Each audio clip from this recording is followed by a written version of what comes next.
것이죠. 사랑과 용서란 말입니다. 원수까지도 사랑하라고. 하나님 경외와 이웃 사랑. 자, 이렇게 평소에 늘 가르쳐 오셨던 주님께서 정작 이런 상황에서 모세의 율법을 따라 죽이라 하게 되면 어떻게 돼요? 스스로 자기 모순에 빠지게 되잖아요. 지금까지 가르쳐 오셨던 그 말씀에 배치가 된단 말입니다. 일부이연하는 이런 상황이 된단 말입니다. 스스로 거짓말하는 자가 된단 말입니다.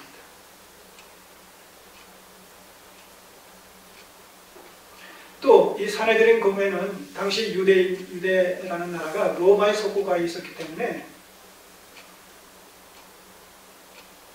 정죄의 여부는 사내들인 공회에서 판정하지만 사형 집행은 로마가 하게 되어 있어요. 로마의 속국가에 있기 때문에 로마가 집행을 한단 말입니다. 그러니까 죽이라고 했을 때 죽이라고 말씀하셨다면 스스로 자기 모순에 빠지실 뿐만 아니라 로마법에도 저촉이 된다. 자, 그런가 하면 그럼 살리라, 용서하라, 용서해주라, 살려주라 이렇게 얘기하게 되면 또 어떻게 돼요? 모세 율법에 저촉되잖아요. 율법을 거스르게 되지 않습니까?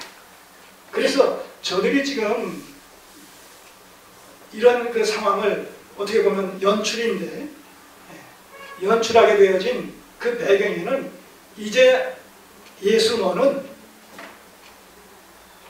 진퇴양난이다. 넌 잡혔다 이제. 넌 끝이다. 이렇게 회심의 미소를 지으면서 의기양양한 이런 심정으로 이 여인을 데리고 지금 온 거예요. 이래도 잡히고 저래도 잡히고 속으로는 괴제를 부르고 있었겠지요. 빠져나갈 구멍이 없다 이제. 이제 너는 잡혔다.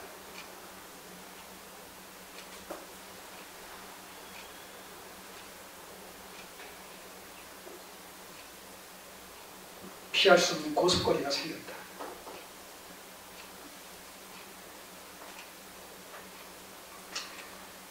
자, 그 다음 예수님의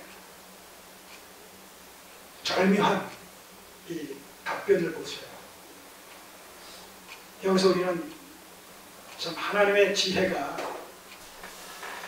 하나님의 미련한 것이 사람의 지혜로운 것보다 더한, 성경도 표현을 빌리면 하나님의 지혜와 사람의 지혜가 어떻게 비교되겠습니까? 이 서기관들과 바리새인들은 이제 피할 수 없이 틀림없이 고속거리가 생겼다고 생각하고 예수님을 아마 잡아갈 그런 대비책까지 세워놓고 아마 왔을지 모르겠습니다. 자기들의 생각에는, 인간들의 생각에는 양수격장이니까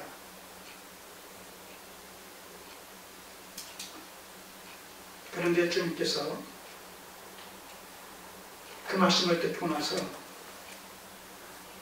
성경이 이렇게 기록하고 있어요.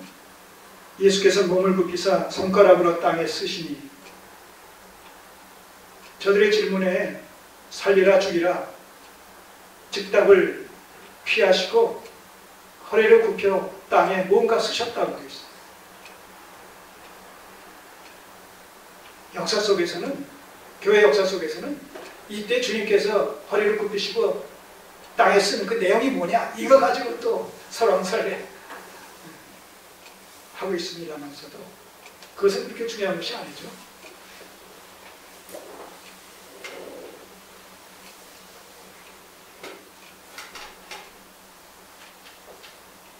아마 그 뒤의 내용들을 보게 되면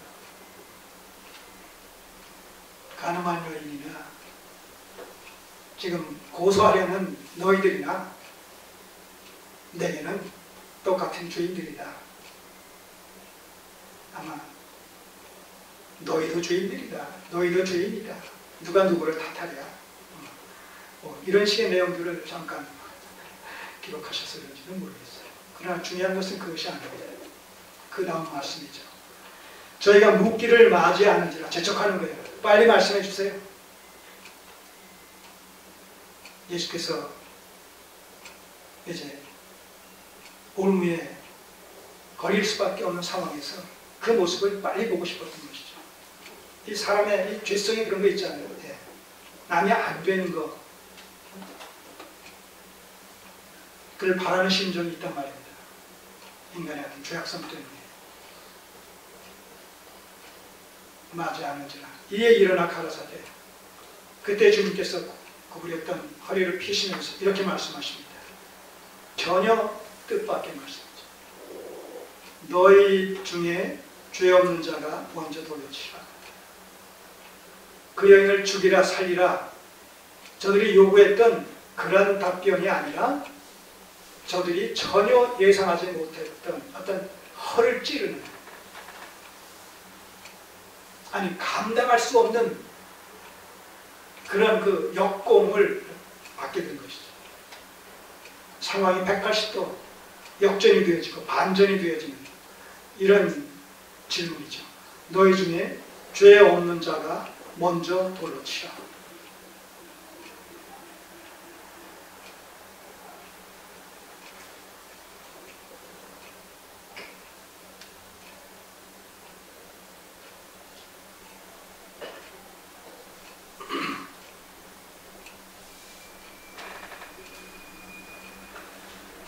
여기서 죄 없는 자가 먼저 돌로 치라라고 했을 때 여기서 죄 없는 자라는 의미는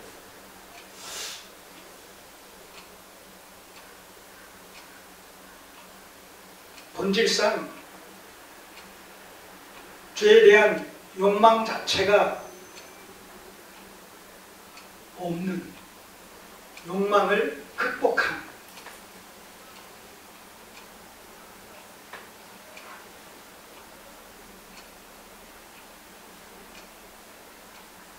무음하고 무죄한 이런 사람을 일컫습니다. 자, 그런가 하면 일체의 자범죄로부터 자유할 수 있는 자, 자범죄를 짓지 않는 자죠. 이 자범죄를 짓지 않는다는 얘기는 단순히 행위로 나타난 어떤 범죄뿐만 아니라 그 요인이 되어지는 마음의 품은 죄로부터도 자유할 수 있는 자를 의미한단 말이에요. 죄 없는 자가 먼저 돌로 치라라고 했을 때 그 죄 없는 자의 의미는, 자, 그렇다면 사람이 여기 해당할 수 있겠어요?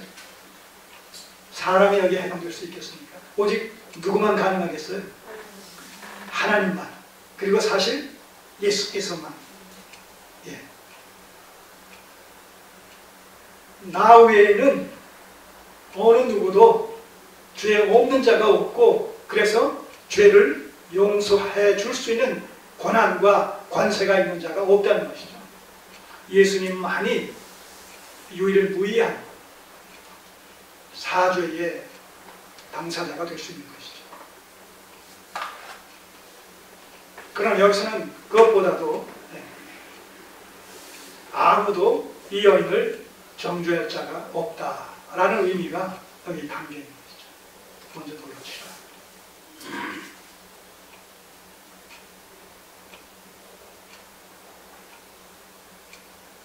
이게 하나님의 지혜라는 것이죠.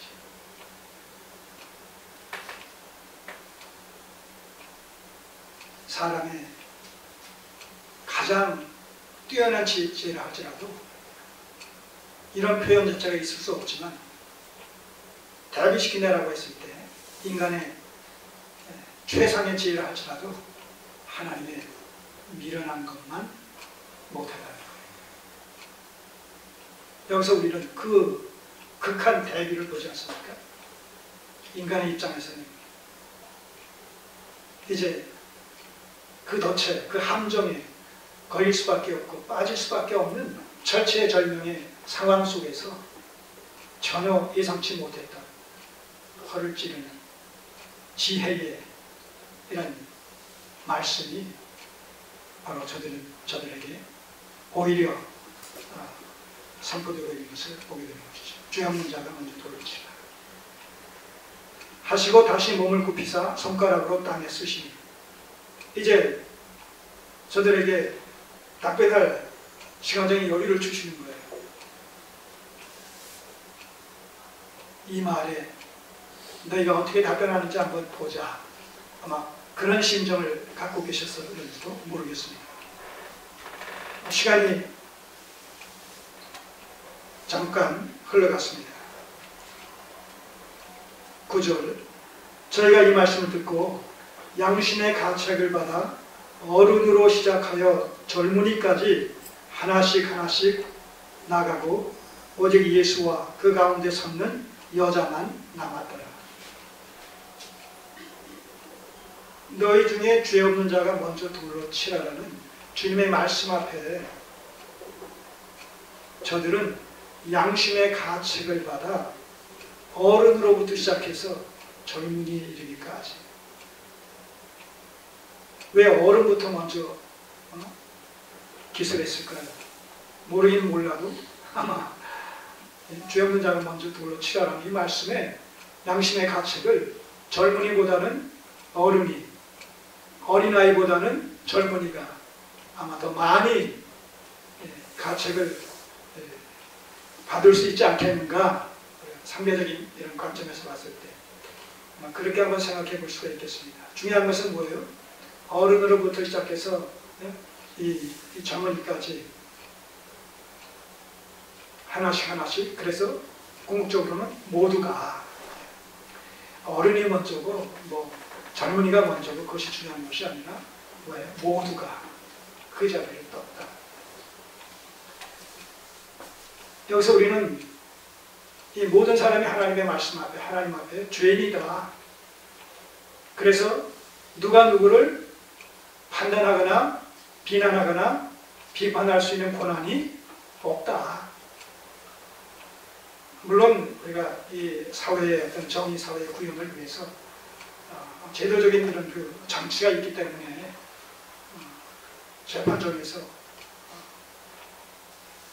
어떤 진실성 여부를 가립니다만 그것과 상관없이, 그런 거 상관없이 우리가 이 현장을 통해서 한번 살펴보자는 것이죠. 그런 의미가 담겨 있는 거예요. 그들이 떠났다, 양심의 가책을 받아 떠났다는 얘기는 모두가 죄인이다.